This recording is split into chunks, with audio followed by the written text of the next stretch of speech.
Good morning, everybody. Well, for the purpose of this story, we're going to say that all the facts, figures, and percentages provided by the legacy media are correct. Let's start out with CNN. Look at this headline. There are 9.9 million Americans who are not up to date on their rent or mortgage payments. Here's how you can get help now. In the second paragraph of this story, CNN states that at the end of October, there are 9.9 million Americans who are not up to date with their rent or mortgage payments. That sounds pretty bad, doesn't it?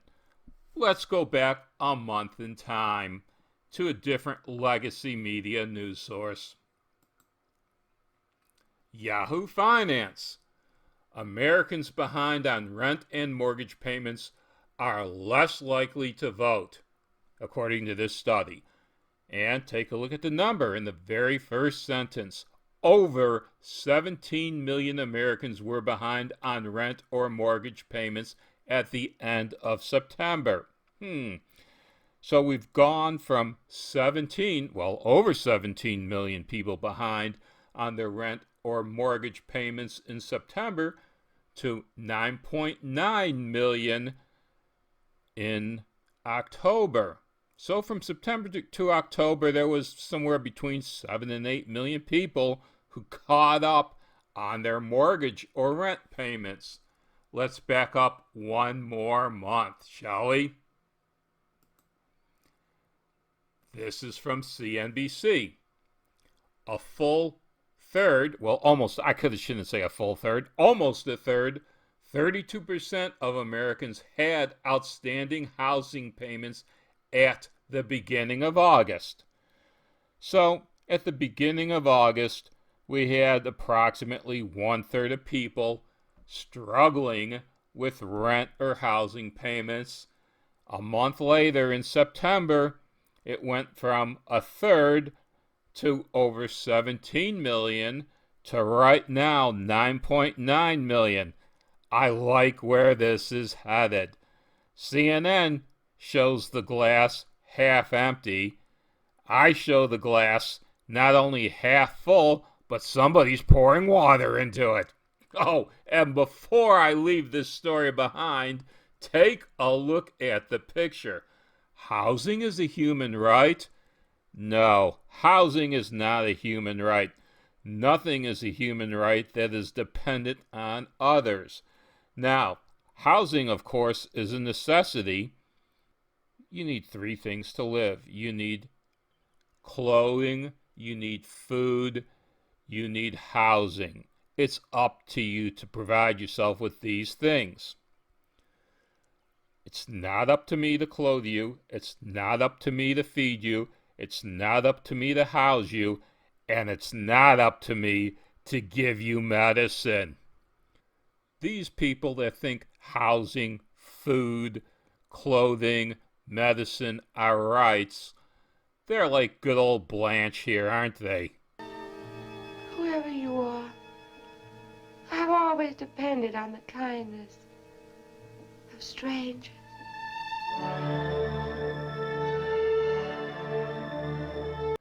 Never depend on the kindness of others. Work it out for yourself. Let's get back to that CNN story, because although I'm finished with housing, there was one other thing in this story that amused me that I'm going to talk about. Let's get right to it. Here it is, right here. Take a look at that Maricopa County Constable, Darlene Martinez, escorting this tenant from his home in Phoenix, Arizona. Now, it's questionable on whether she outweighs this tenant or not. She certainly is smaller and weaker. She is certainly in worse physical condition than he is. To have representatives of the law who are unable, if called upon, to enforce that law except through deadly force, well, that may be why more and more deadly force is being used nowadays. Take a look at her. Take a look at him. If this guy said, "Hey, girl, I'm not leaving this house," there is but all she could have done about it. By the time she reacted, he could have put her down for the count anytime he wanted to. It was only his respect for law and order that allowed her to do her job. The lowering of standards for jobs like police to allow these small, unfit individuals in, yes, mostly women,